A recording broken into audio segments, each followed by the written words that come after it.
Hello and welcome back to the second channel. As of today or yesterday when I got the cards in the mail, I have finished my first ever Pokemon TCG set, being black and white. Now I'm not much of a set collector. People should know this. I collect decks, not sets. I don't collect, mostly anything besides Celebi decks, and nowadays I've got a new loving of collecting these sets, but there's a specific way that I do it and a reason that I get into it.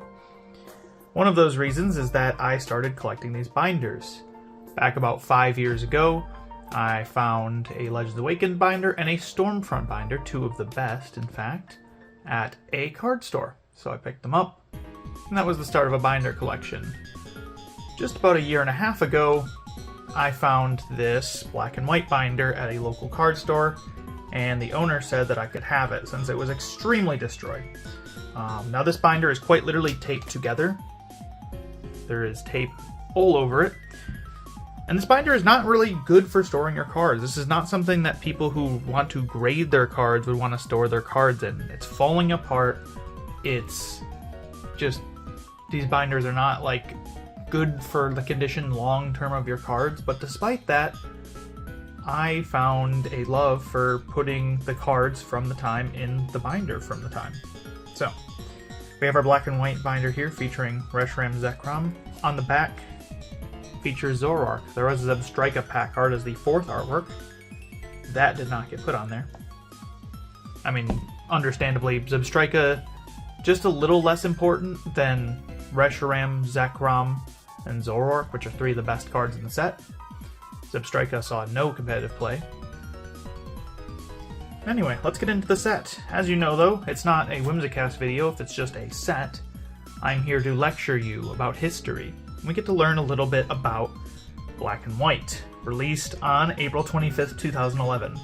Black and White, for those of you who play the game, was a huge turning point. This is the time where the game changed from having Poke powers and Poke bodies to having these new abilities, like the one that can be seen on the Superior right here with red text.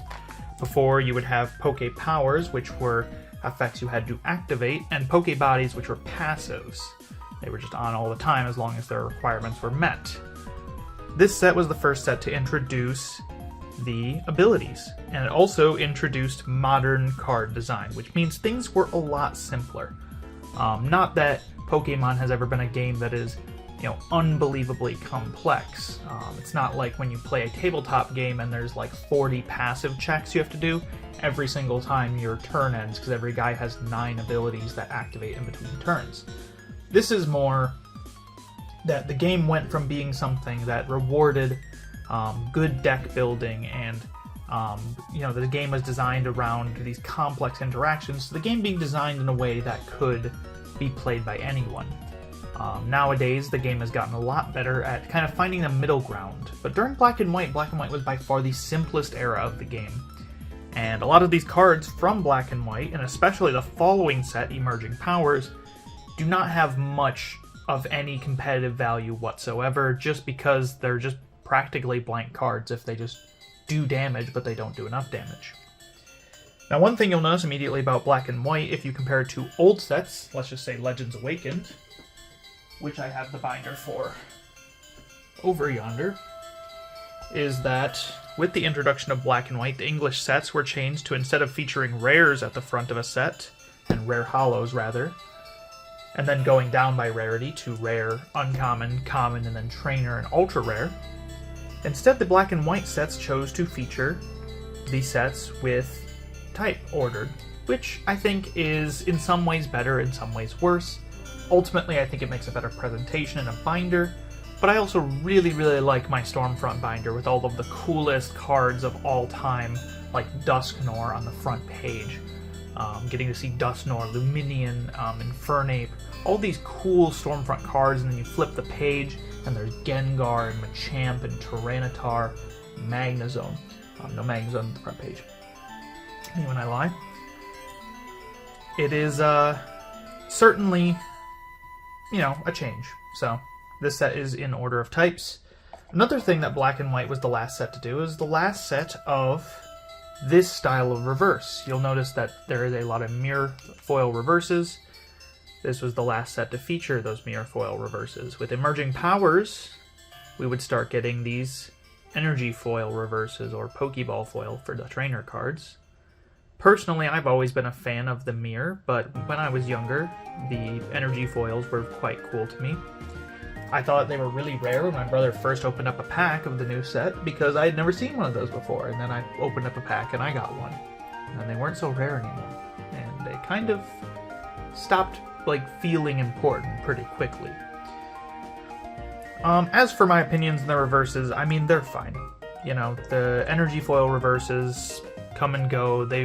Black and White and X and Y ones are probably the best iteration of those, but they kind of got worse after that with Sun and Moon, Sword and Shield, Scarlet Violet.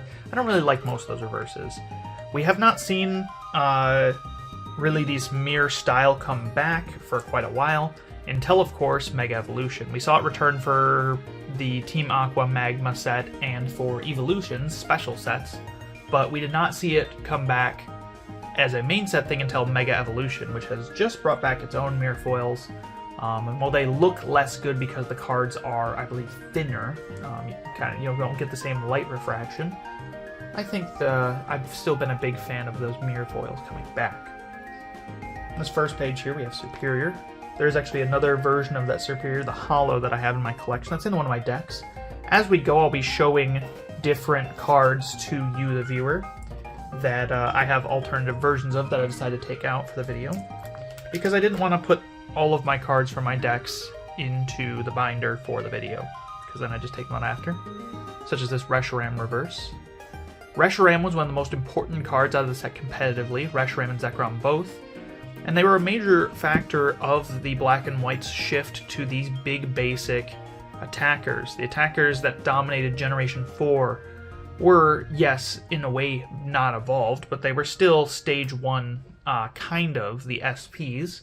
And of course, Diamond and Pearl was also completely dominated by Stage 2s like Gengar, Gardevoir, Machamp, Tyranitar, and, later on, Magnezone Prime.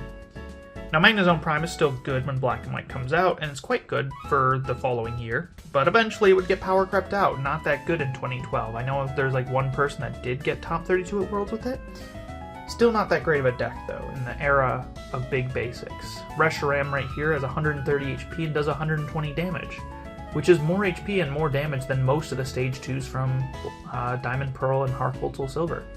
Magnezone Prime has 140, and that's a Stage 2 that you gotta commit 3 slots in your deck to play. This is 130. So a lot of players would ultimately, of course, pick the basics. Reshivolution was the best deck for that year's World Championships, being incredibly popular, and also incredibly simple. I do have a different Emboar with Cracked Dice Foil. I'd like to get the reverse of that at some point. Eventually, maybe all these reverses would be nice to get, but most of the cards were picked up in bulk for very cheap. I only hunted down cards once I got to 7 cards left. I started looking on TCG Player when I bought from sellers and seeing, could I find a cool card. I should mention that Emboar paired with Reshiram and Magnezone Prime did win that year's World Championship, so there's Emboar, quite a good card. Superior was used, sorry to go backwards, Superior was used a little bit with Tyranitar Prime. It's got an incredibly good ability that heals 10 damage in between turns, which in Diamond and Pearl era was a meta-defining ability on Nidoqueen that was in most of the best Evolution decks. In Black and White, though, Evolution decks were not that popular, ones that could withstand hits. And healing 10 damage in between turns, while very, very strong, most of the Pokemon didn't survive a blue flare, so they couldn't survive a hit. Now we have our water types. Oshawott was the starter that I picked for my first playthrough. I was actually going to pick Tepig, however, someone down our street had picked Tepig and my brother had picked Snivy, so ultimately Oshawott fell to me. Not that I was going to pick Snivy, but Oshawott ended up being my favorite. I do quite like Mega Emboar, and playing through ZA with that, it was fun. But I think Samurot's just the most fun to play with since he has the best moveset with different options, mixed attacking, Mega Horn, and getting to use Scald, things like that make Samurott great. Also makes a great HM user as well. I do have a Holo Samurott as well to match the reverse holofoil. This Samurott saw a little bit of use, notably in Reshi-Flosion decks that played Reshiram and Typhlosion Prime. It was used as a counter for the mirror match, and it actually got top 4 at the 2011 World Championships. I believe Jose Palomino got that. I could be getting the name wrong.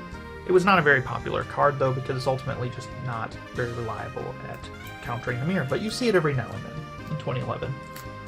Would completely fall off afterward. We also see a weird energy foil pan port here. I will discuss that later. But that is not a black and white reverse. That is actually a special promo. There's then Zekrom Holo with Zekrom Reverse Holo. One of the things you'll notice about the art in this set is that this is the first set where 5-Ban started doing the artwork. Before this set, 5-Ban was not necessarily a illustrator for Pokemon TCG. I'm sure many of their CG works were used in different Pokemon projects, but they were not credited on cards. This was the start of the 5-Ban era. I think this set's illustrations are pretty mediocre overall, nothing really special, especially compared to the cards we get that are reprints of these cards in Legendary Treasures that would really just blow these cards out of the water. Most of these cards are very stocky. It's not like they're bad, even the nice illustrated Venipede here. It's just they're not doing anything interesting. With this page right here, we have Reuniclus, which was used in the 2nd place World Championship deck. Roscothon's The Truth, very iconic deck. I got 2nd at Worlds. One of the most popular rogue decks of all time. We also have this Throw and Sock. These were the last 2 cards I was actually missing from the set. Throw I found in bulk last weekend, and Sock I'd ordered in the mail a week ago. So finding the last card in bulk felt pretty good. We have the dark types. It's a bit hard to tell that some of them are reversed, but they do catch the light if you hit them right. The dark types, not really great selection in this first set. I like Scrafty, but this card is terrible. Instead, we have 2 playable dark types with Zoroark, which was very good, and Mandibuzz, which was kind of niche. Mandibuzz snipes 50 damage when your opponent's bench Pokemon that's already damaged, which is solid. However, Yanmega Prime, which was a very, very good card, had 110 HP, so more HP, and it could snipe for free on any Pokemon as long as you can hand match your opponent with its Insight Pokebody. It would get its attacks paid for free, so that was a lot more reliable. Zoroark was very good though, played in all kinds of different archetypes in 2011 for that ability to use Foul Play, to choose one of the opponent's attacks, or rather defending Pokemon's attacks, and use it. You would steal a Reshiram or Zekrom's attack to one-hit KO them in return. If you could just find a plus power to boost it by 10, you would knock out the most powerful Pokemon in the format. And they were very central, so that mattered. We also have a reverse Klinklang here from my 2013 Klinklang deck. Klinklang would be quite good in 2013, and a little bit decent in 2012. It won US Nationals, but it wasn't like a super relevant deck. It's kind of a surprise. Klinklang can move metal energy around your field, which is really good when we get a better Klinklang in 2013 that protects your metal Pokemon. I don't have many cards that I'm going to be chasing down from the set, but one of them that I will is Lillipup, because Lillipup is one of the best random basics of all time, due to its pickup allowing it to reuse items. This was used in the Shocklock deck piloted by Roscothon. I get another Roscothon deck in one video. But this would go on to be a very good expanded deck for a couple of years, definitely taking some solid results like a Tier 2 Rogue, and I would like a playset of these at some point. My friend has them, but it's going to be hard to pry them off of her, so maybe I'll have to ask another person to that Lillipup, but I'm in no rush. People a lot of times DM me trying to sell me stuff. They see how much stuff I buy and assume that I'm always buying, and well, it's true that I am buying a lot of stuff. Oftentimes I try not to buy too much. Usually I buy and then I wait a couple days and then I buy some more. So when people reach out to me, I usually just decline to buy stuff unless I really, really need it. Such as like whole decks I'll sometimes buy from people. So no disrespect to the people who reach out to me, I do appreciate that. I usually just don't buy from DMs that often. Usually I have something lined up with friends months in advance for things that I want, or I'm just going to TCG player it. Here we have Cinccino. I built this deck for 2011. It's a pretty decent deck with that Do the Wave attack, and I have a reverse. In fact, I have 3 reverse holo copies of it. We then have Bouffalant, one of my favorite counter attackers. If one of your Pokemon's knocked out, he does 90 damage for a single double colorless energy. Single double. Very good English there. And I do actually have this whole page full of reverse trainers because I have the Pokémon in one of my decks. Next page there's also a few trainers that I have reverses of, such as Juniper, the plus power, which was actually, did I forget to put a plus power slot? No, there's the plus power. I do have plus power in there. So there's Juniper and Switch. I have both of those being used in my decks, so they're not used here. And then I also, of course, have the energies, which fill out the end of the binder. I have one of each at least. The ones I have the least of are Grass and Psychic, I think. But that is how the energies would fill out the binder. I also have a lot of the late promo ones, but most of these energies, including the ones in the binder, are going to be used in decks. Eventually the ones in the binder will be taken out to be used. Like the fighting is planned to be used in my 2011 Stage 1's deck, for instance. And then we have the really big ticket cards here. They don't fit exactly. I didn't leave enough space because there's 3 cards technically at the end of the set, but there is Reshiram, Zekrom, and the Secret Rare Pikachu. Secret Rare Pikachu being 115 of 114. I'm just going to set those there. Reshiram Full Art, of course, in my Reshiflosion deck for 2011. This is the introduction of full arts to the Pokemon TCG. Really, again, that modern era. We start getting textured cards regularly instead of just a very niche thing. And we get full arts, which are the new standard and never stopped being the new standard. Obviously, we have alt arts now, but that doesn't mean full arts went away. Zekrom, very, very good card as well. And one of my favorite full arts, I really liked there's 2 different print runs of this Zekrom. One of them, I don't know which, was in a pre-release print. The other one's a later print of it. And they just have slightly lighter or darker backgrounds. I quite like them. And then I decided to end this set off with the 3 starter Pokemon. Because these are just very nice promo cards of Snivy, Tepig, and Oshawott from very early Black and White products. I really like these promos. I like that they have the Black and White Tinsel Holo, which we didn't really go over, but Black and White was the generation of this Tinsel Holo. But I decided to add more to this binder. Literally a day ago, I decided that why not? I can just add more cards. I have a lot of cards in my collection I pick up through bulk that just sit and do nothing. But I also have a bit of a fun story. For the people out there who like Reshiram and Zekrom, these 2 specific cards, Reshiram and Zekrom, are 2 of the most reprinted cards of all time, meaning they got alternate printings that came later. We have the tin promo, Reshiram and Zekrom, from Black and White base. Those came out alongside the set, I believe. I opened up the Zekrom one when I was younger. I don't have it anymore. This is a different one. And the Reshiram is actually a very nice copy. I found it for $1. There was in the box promo Reshiram Zekrom that came out around the time of Noble Victories. These use the same artwork as the booster packs, so if we just flip to the front of the binder real quick.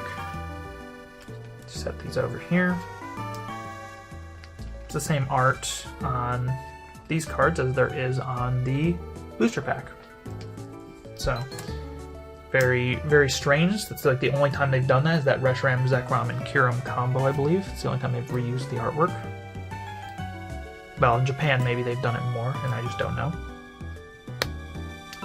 We then have Reshiram and Zekrom from Next Destinies.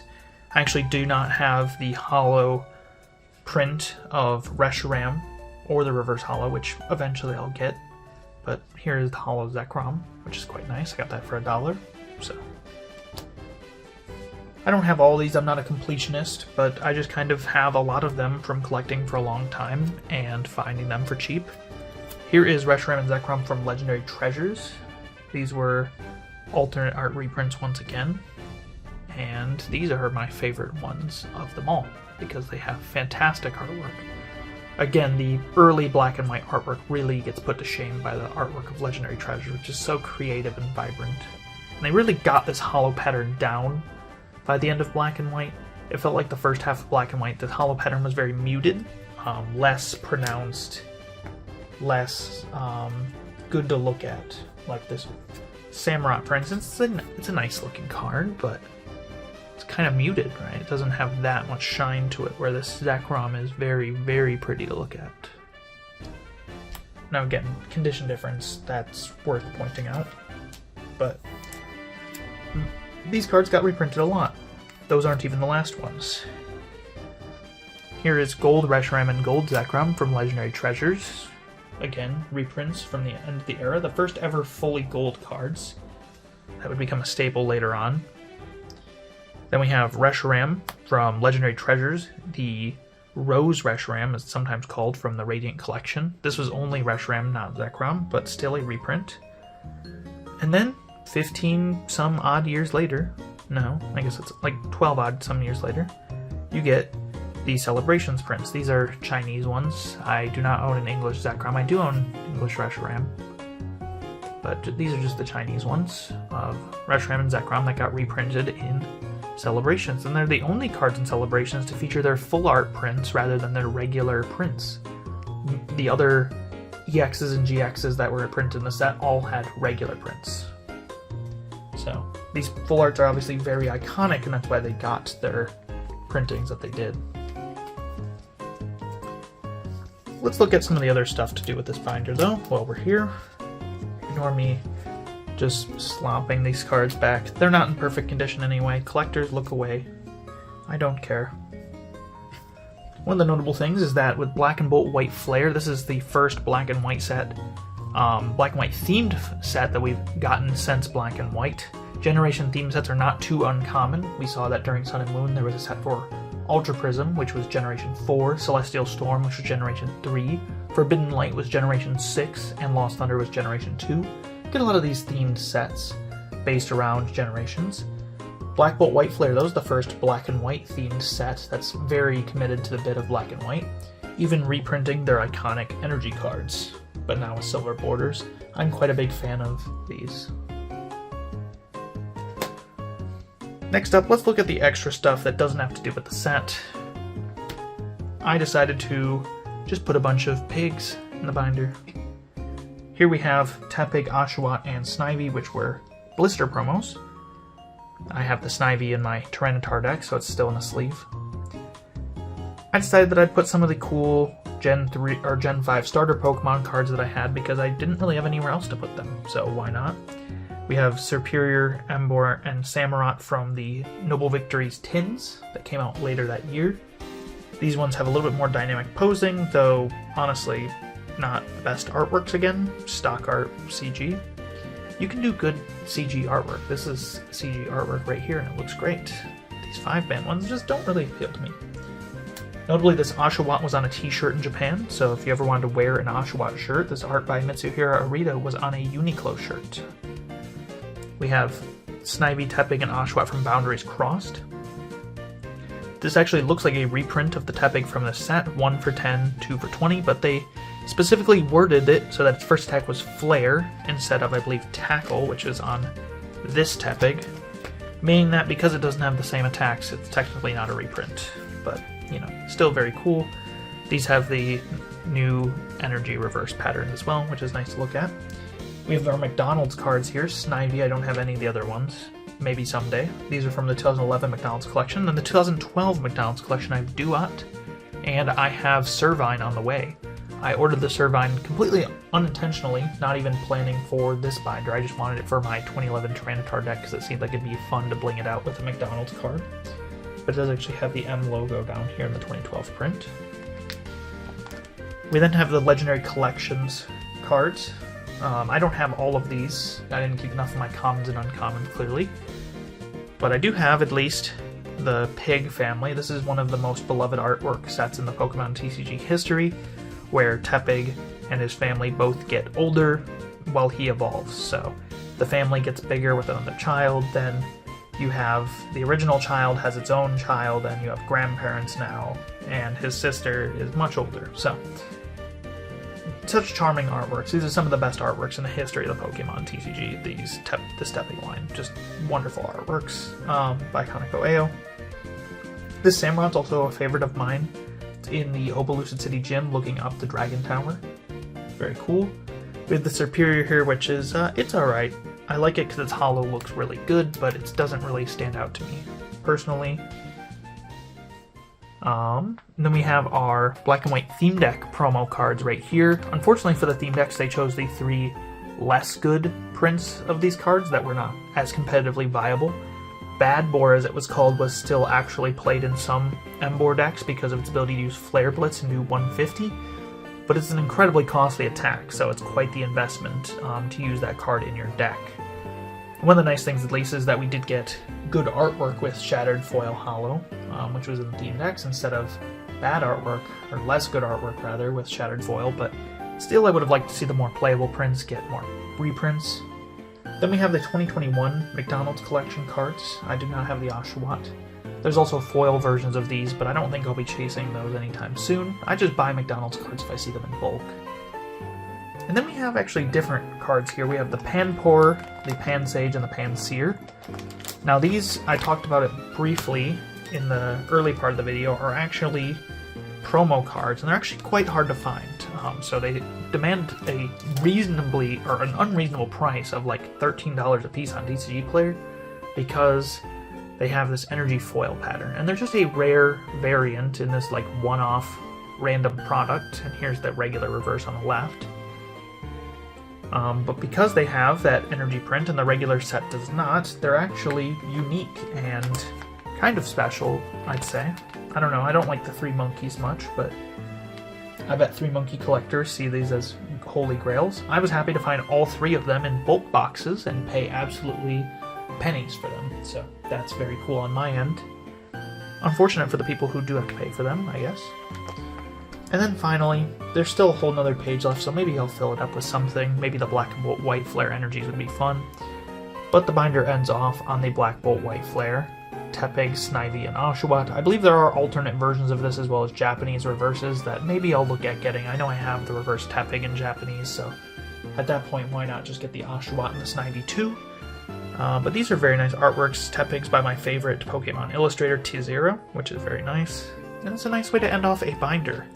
Again, I'm not really a set collector at heart. I don't do this, but I do have 4 set binders that I'm working on now just because I have these old binders that I find. And it's just so fun filling them up in the same way that I would have back then. You know, I would have used this binder back then. I wouldn't have used a pro binder.